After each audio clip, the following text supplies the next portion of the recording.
como habíamos dicho, vamos a conversar, mejor dicho, con la doctora Glenis Martínez sobre los casos de fiebre que se pueden dar en los niños, incluso en los adultos también, porque quién sabe. Entonces, como ustedes saben, estamos aquí transmitiendo por Generaciones Radio en nuestro programa Orientaciones para la Vida. Entonces, para no quitarle más tiempo a la doctora, que es una mujer sumamente, aparte de bella, es ocupada y tiene cosas que atender. Entonces, doctora, bienvenida a nuestro programa y cuéntenos, ¿qué podemos saber de la fiebre? Hola, hola. Un placer estar aquí con ustedes, con usted, Ernesto Rodríguez, cariñosamente Cristian.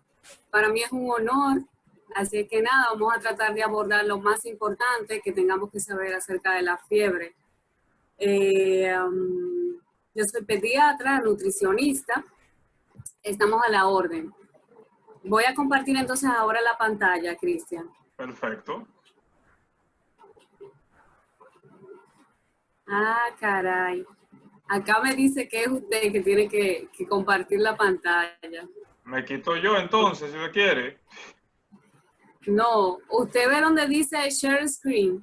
Ajá. ¿Cómo? Usted ve, estamos jodones.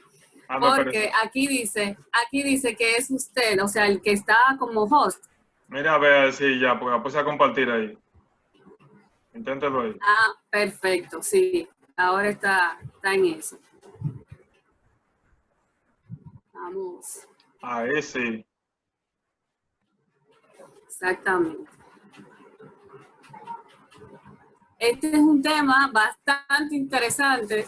Es un tema que atañe tanto niños como adultos, a la población completa, pero yo lo voy a abordar desde el punto de vista en pediatría.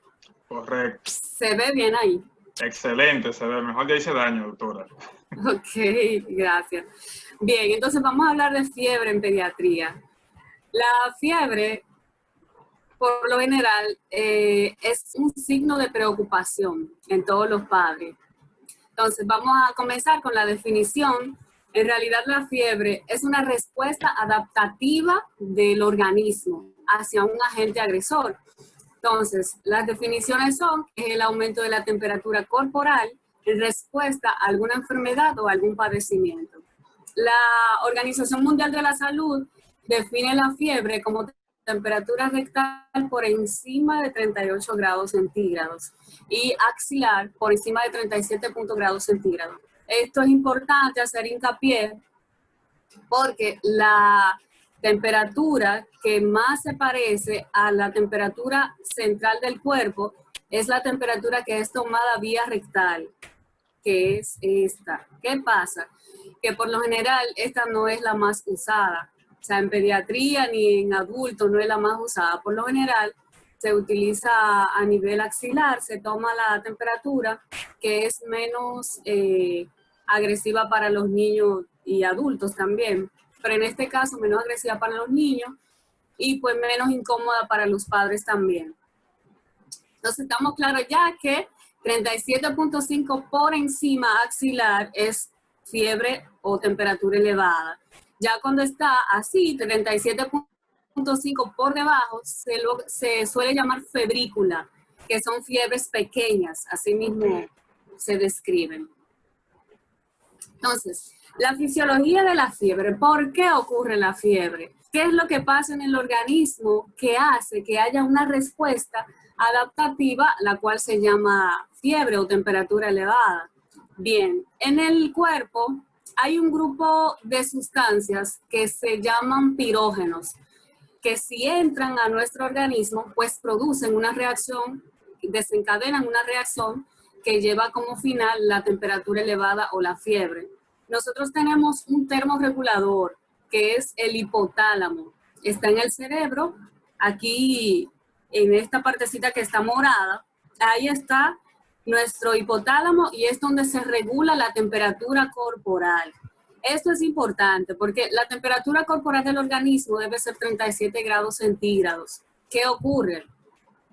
Que si la temperatura corporal baja o aumenta, pues hay un desequilibrio en el organismo. Entonces, el hipotálamo es el que se encarga de regular que si la temperatura corporal, hay agentes externos o internos dentro del cuerpo o fuera, como el sol, nos aumentan la temperatura, pues el hipotálamo se encarga de regularla y pues disminuirla con unos mecanismos que médicamente uno no entra en detalle, pero que sí existen. Entonces, ¿qué ocurre?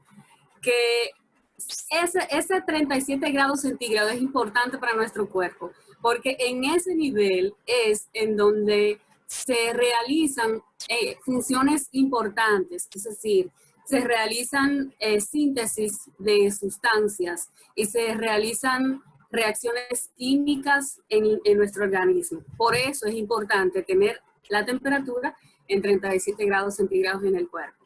Podríamos decir, doctora, que 37 es lo normal, vamos a decir lo estándar para el aspecto normal de la temperatura de la persona. Exactamente, 37 es lo normal. Entonces, esta es una gráfica más explicativa. Estos aquí son los agentes que les mencioné, que son los llamados pirógenos. En este caso son los llamados pirógenos exógenos, porque vienen de fuera, o sea, no están dentro de nuestro organismo, sino que vienen de fuera.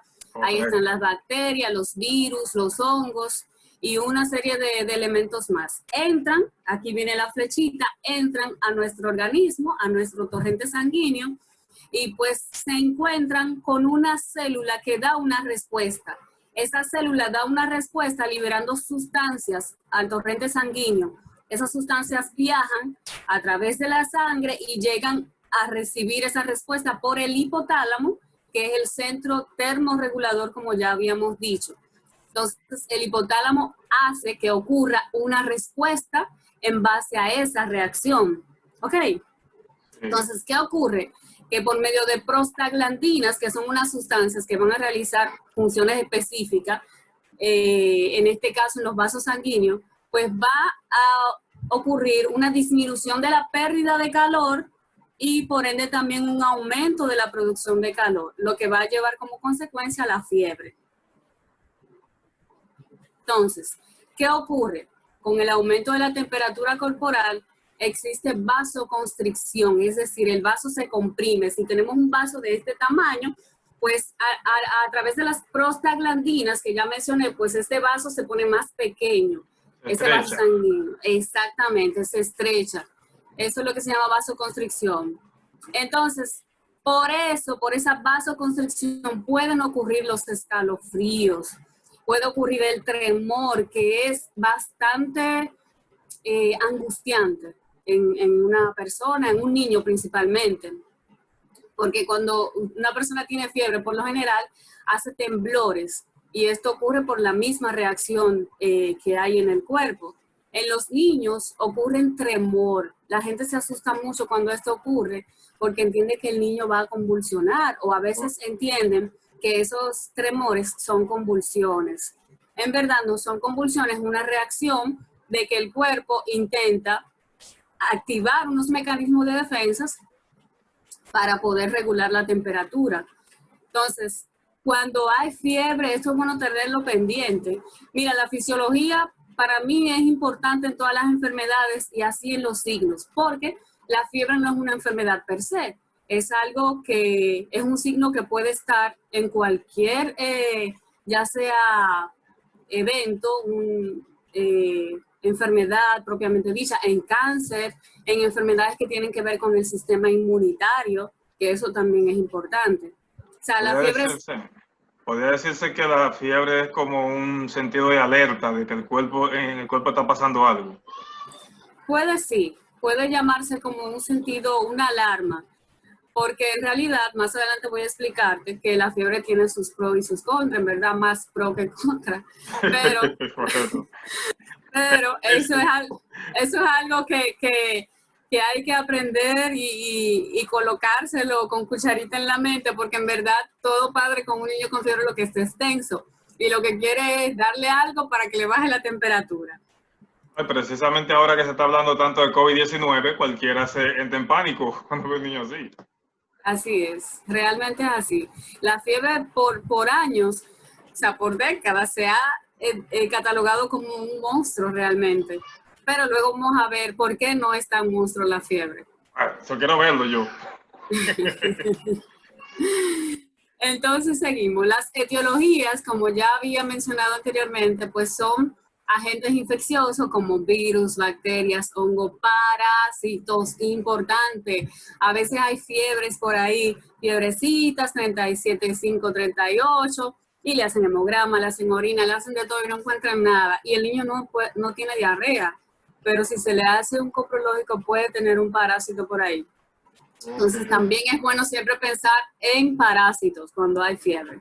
Entonces otros agentes tumorales, como ya dije, hay cáncer, tumores, que sí, la manifestación principal son fiebres de larga data. Y también trastornos inmunológicos como la artritis reumatoides, que también afecta a los niños, también adultos.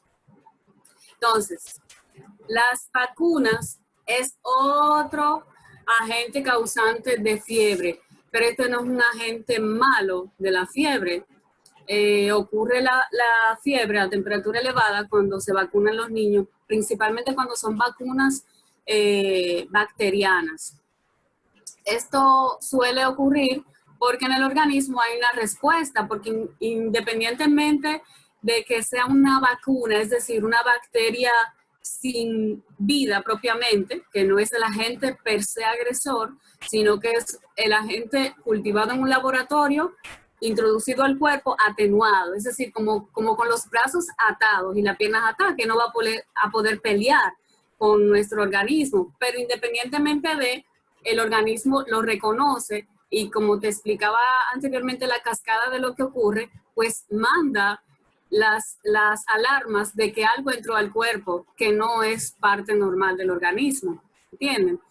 Entonces, esta preguntita yo la hice antes de que usted la formulara. Y fue, ¿debo vacunar a los niños con fiebre? ¿Debo vacunarlo? Miren, esto es importante porque realmente cuando hay una enfermedad aguda, cualquier proceso agudo puede producir fiebres.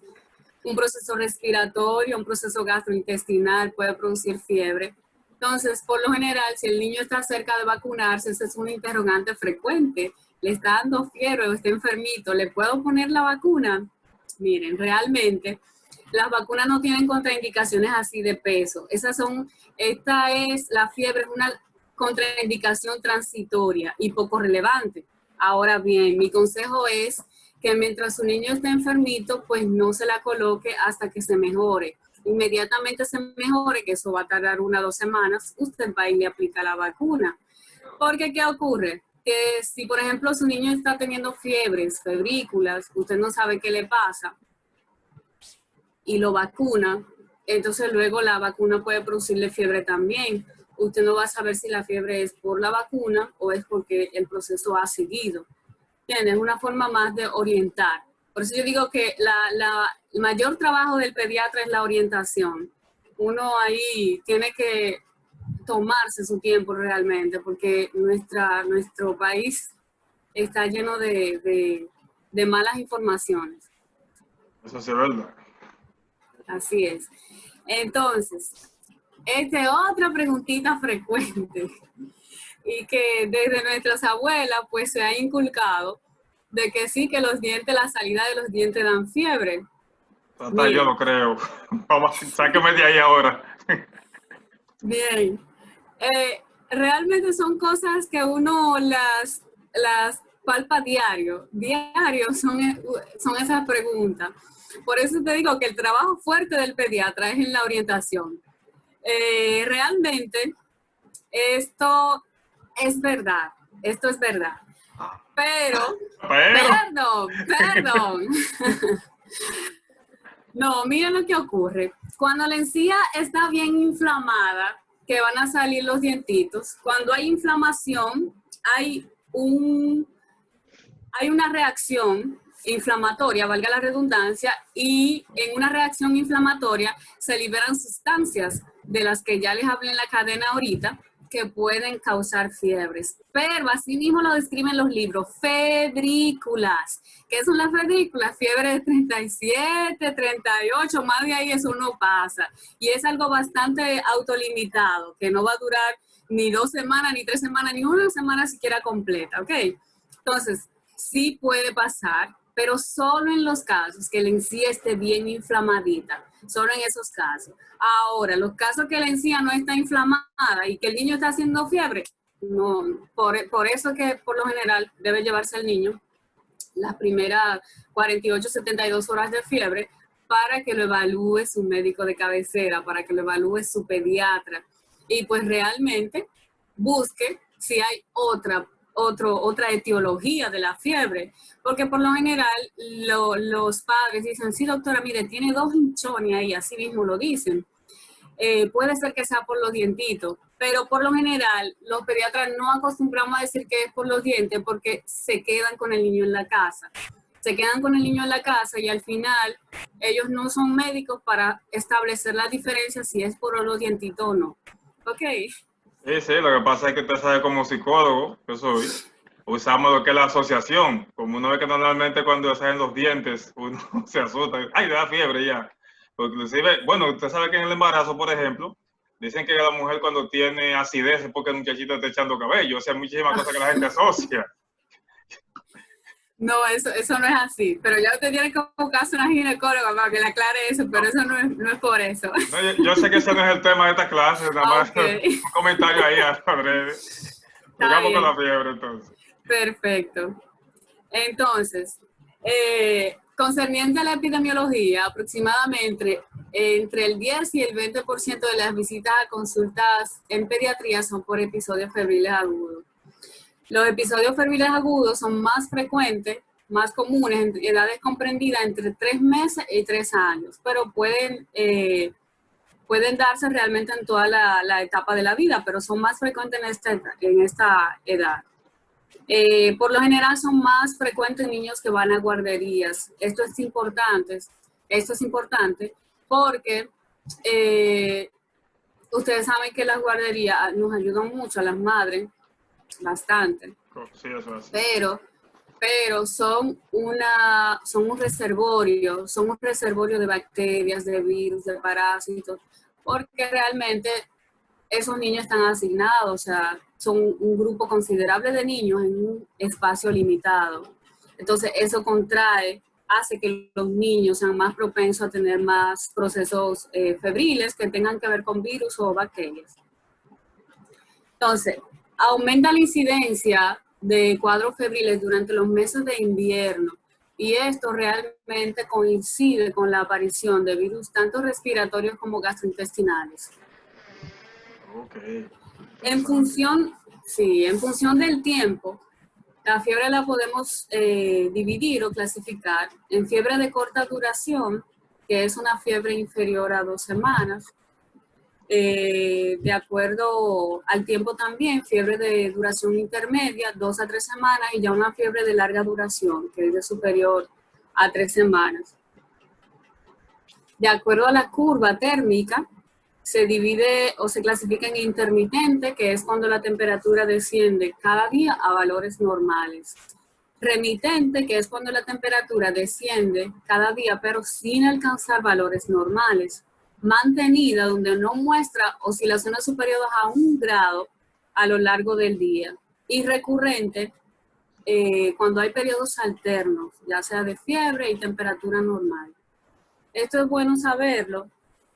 Realmente tenemos a través del hipotálamo un ritmo circadiano de la temperatura, pero a veces cuando estamos, por ejemplo, en enfermedades, pues la fiebre no suele cumplir este ritmo, pero a veces sí. Es importante saberlo también porque hay enfermedades que nos orientan. Cuando la fiebre es persistente, que no cede en ningún momento del día, o si no es con medicación o con baños, pues eso es importante. Por lo general, en pediatría, decimos que las enfermedades cuando son virales suelen dar una fiebre leve, intermitente, una fiebre que no suele pasar de los 38 grados, 38.5 grados centígrados. Pero cuando suelen ser bacterianas, suelen ser persistentes la fiebre, o sea, no bajar en el día completo, sin la medicación, obviamente. Y suelen ser altas, por lo general 39, 38.8, 39 grados centígrados. Entonces, este es el dilema. ¿La fiebre es buena o es mala? Excelente Señores, pregunta. esto es importante. Miren, en muchos estudios que se han hecho, solamente se ha descubierto malignidad de la fiebre que puede afectar el cerebro cuando la fiebre es mayor de 42 grados centígrados.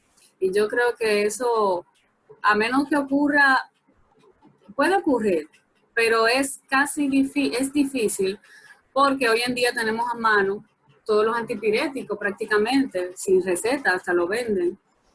Y casi todos los padres, en el caso de pediatría, pues tienen sus antipiréticos en la casa y pues lo usan.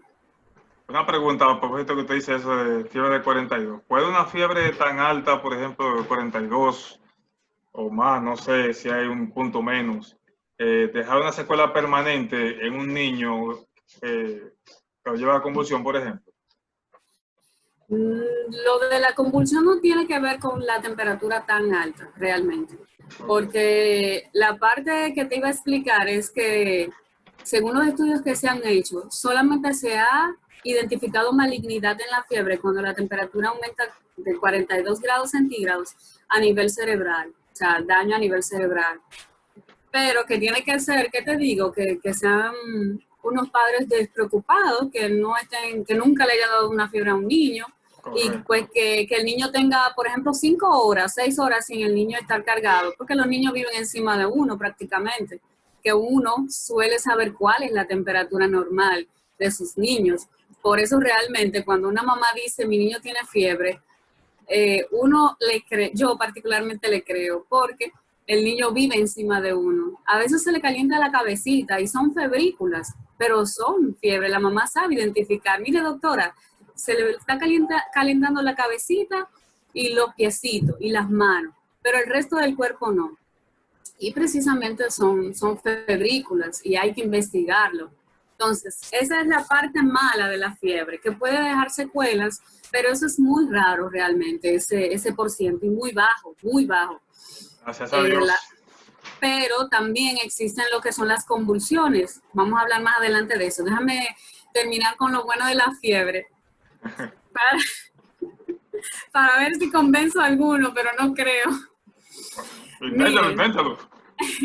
Realmente, lo que pasa es que se han hecho muchos estudios y se ha identificado que cuando existe fiebre es cuando realmente el cuerpo está dando su mejor pelea. Es decir, cuando en el organismo entra la bacteria o el virus o el agente agresor que sea y se liberan todas esas sustancias. Cuando eso ocurre, que la temperatura elevada, la temperatura se eleva, precisamente es cuando nuestro cuerpo mejor puede defenderse.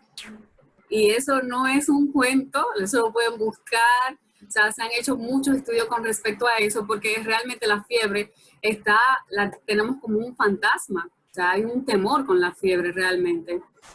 Pero con el riesgo de las convulsiones, yo sé que no voy a convencer a nadie de que no le de que no le baje la fiebre, la temperatura. Realmente. Mira, realmente, no, te lo digo porque también te hablo por mi experiencia de madre. Uno como madre inmediatamente lo que quiere es que su niño se sienta bien, porque el problema es que la fiebre atañe a otras cosas. El niño se pone apagadito, la mamá te dice, mire, él está tranquilito, ese muchacho que no deja de moverse, está tranquilito. Por lo general la fiebre lo pone en esa posición. Y el ver un niñito apagadito, hipoactivo, pues preocupa a los padres. Pero realmente esto era interesante decirlo para que uno sepa que realmente cuando la fiebre que se presenta, es precisamente cuando nuestro cuerpo puede atacar en mejor forma al agente agresor. Bueno. Entonces seguimos. Las convulsiones en niños con fiebre alta. Miren, estos son episodios bien desagradables. Ocurren por lo general entre edades entre 3 meses y 5 años. Por lo general, por debajo de 5 años. Algo importante es, a la hora de tomar la temperatura, que no lo dije, que por lo general el niño debe quitársele la ropa al menos 10, 15 minutos. Eso es importante. Colocar el termómetro después de pasada ese momento, porque los niños pequeños suelen abrigarlo, suelen ponerle una ropa, una manta, un abrigo, como 3 cosas encima, y pues obviamente si tomamos la temperatura sin dejar que el cuerpo se refresque un poquito, pues puede ser falsa la temperatura que tomemos. En los niños, hablando ya de las convulsiones, ocurren más frecuentemente en menores de 5 años. Esto es importante. Ya después de 5 años, por fiebre un niño no te va a convulsionar, ¿ok? A menos que hayan otros procesos a nivel cerebral importantes que desencadenen este evento. Entonces, la convulsión se origina por una descarga neuronal excesiva, la cual provoca alteraciones tanto en los movimientos como en la conciencia. Por eso es que es tan aparatosa la convulsión en pediatría, por movimientos tónicos, clónicos, sacudidas que hace el niño y pierde la conciencia. O sea, es un niño que en el momento no te responde ni nada, suele desviar la mirada, suele babear o excesivamente, y pues es un cuadro aparatoso. Entonces, como ya te dije anteriormente, el índice de secuela neurológica es bajo, pero sí existe. Hablando de las convulsiones, ahí te puse que es un episodio temido por los padres realmente. Cuando nos llega un niño convulsionando en la emergencia, uno sabe lo que tiene que hacer, pero uno ve cómo llegan esos padres y es un momento de mucha tensión, tú sabes. Desesperado no llega, me imagino.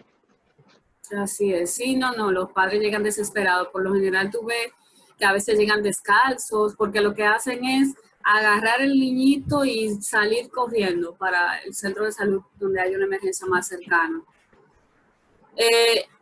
Yo no quiero con esto dejar dicho que se queden en la casa con las convulsiones febriles, pero por lo general las convulsiones febriles son benignas. Si descartamos, claro, cualquier proceso meningio, una meningitis, cualquier proceso a nivel cerebral, una encefalitis, pero si es solamente por el aumento de la temperatura, pues esto es un proceso benigno que suele ser autolimitado.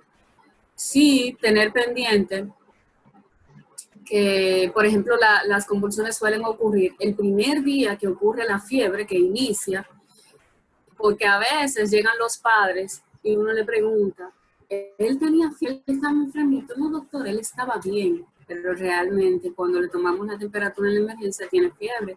Entonces suele ocurrir el primer día que inicia la fiebre y suele ocurrir cuando la temperatura está aumentando, 38,5 grados Celsius. No es cuando la temperatura está allá arriba en 40. Pero eso es bueno tenerlo bien pendiente, que puede ocurrir, es más propenso a ocurrir el primer día. Claro, no es que usted va a bajar la fiebre el primer día y después de ahí se va a olvidar, no, claro, sino que es bueno tenerlo pendiente. Entonces, también es bueno tener pendiente a la hora de que un niño esté convulsionando, que no es el tema, pero que de eso depende que ocurran algunas cosas que hacen mal los padres. Yo no digo que esté mal que usted salga corriendo con su niño, pero a veces hay que ponerse un poquito a pensar que a veces cuando salimos corriendo lo que hacemos es más daño.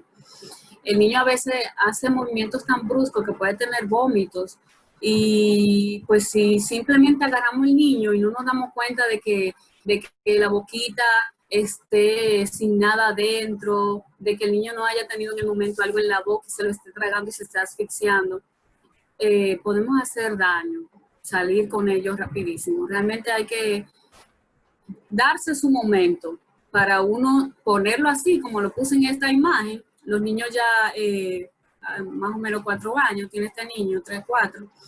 Ponerlo en esta forma, de ladito, para que si va a vomitar o va a broncoaspirar sus secreciones porque sí tiene mucha cialorrea, que es saliva excesiva, porque en el momento hay muchas secreciones. Esta posición hace que de ladito, pues el niño no trague esas secreciones ni vómito. Que algo importante que la gente suele hacer, meterle un trapo o algo en la boca, porque realmente por el problema, en la sacudida, pues el niño se muerde la lengua, pero realmente metiéndole algo en la boca, lo que podemos es intentar asfixiar al niño o romperle dientitos y hacer que lo broncoaspiren. O sea, que se vaya ese contenido para nivel pulmonar, que es lo peligroso. Entonces, por eso vemos que a veces el niño solo convulsionó y llega con otro cuadro, o sea, llega que broncoaspiró, que parte de ese líquido se fue a pulmón y entonces ahí el cuadro es peor, el cuadro, ¿entiendes? Más complicado. Exactamente. Entonces, ¿qué hacer cuando hay fiebre? Lo primero es dar un baño con agua tibia. Después que ya usted constata que hay temperatura elevada, porque si lo que tiene es una febrícula, con un baño usted lo resuelve. Y realmente con una febrícula, por lo general, no se debe medicar, porque el medicamento tiene un efecto. Entonces también el hacer bajar mucho la temperatura, pues tiene su efecto también. Entonces, por lo general es baño con agua tibia. Recuerden en la fisiopatología que hay vasoconstricción. Cuando hay vasoconstricción, el agua tibia produce vasodilatación, produce que se abran los poros de la piel y pues hace que la fiebre disminuya. Que es lo contrario que ocurre cuando metemos el niño en un baño con hielo, un baño de agua fría. Y se contraen. Exactamente, hay vasoconstricción y pues la fiebre puede durar mucho más tiempo en bajar. Entonces, los antipiréticos que conocemos están tipo acetaminofén principalmente. Hay otros antipiréticos de los AINES, está la aspirina, pero no suele indicarse precisamente por los riesgos que tiene. Hay muchos síndromes que se relacionan con la ingesta de aspirina en niños e infecciones virales, como el síndrome de Reye. También están el ibuprofén, que también se puede utilizar. Por lo general, ya la dipirona o el metamizol sódico a nivel inyectado, intramuscular, y el diclofenac vía oral o intramuscular también. Pero por lo general, en pediatría solemos usar acetaminofén. Yo creo que ya eso todas las madres dominicanas lo saben. Y es lo que suelen usar, sobre todo porque ya nuestra enfermedad de dengue es endémica, ya se quedó aquí con nosotros, y pues sabemos todos los riesgos que contrae dar otro antipirético que no sea acetaminofén. Entonces, básicamente eso, el acetaminofén tiene un cálculo, por lo general cuando usted vaya a su pediatra con respecto al peso que tiene su niño, pues que le calcule la cantidad que le toca, porque siempre es bueno dar la dosis adecuada. Si damos una dosis o una subdosis, pues no va a ser el efecto que buscamos. Igual si damos una dosis alta, pues todos los medicamentos tienen efectos secundarios y todos los medicamentos pues tienen sus efectos a nivel de nuestros órganos, principalmente el hígado. Algo importante que se me olvidó mencionar ahorita con lo de la vacuna, y es el hecho de que antes se promocionaba mucho de que usted va a vacunar a su niño, déle acetaminofén antes. Ya yo he visto que eso ha cambiado, gracias a Dios, porque eran del mismo centro de salud, por lo general venía esta información, pero gracias a Dios ya la cosa ha cambiado y ya no están exigiendo, porque antes se lo exigían a las madres, que le dieran el acetaminofén antes de vacunarse. Pero se han hecho múltiples estudios y han identificado que dar el acetaminofén antes puede inhibir el efecto de las vacunas. Entonces no estamos haciendo bien con eso. Pero ya la parte, ya nos hemos educado un poco con eso y ya no se está exigiendo. Gracias a Dios. Que le den Así es. Entonces, ya terminamos. Tengo un versículo. Tengo acá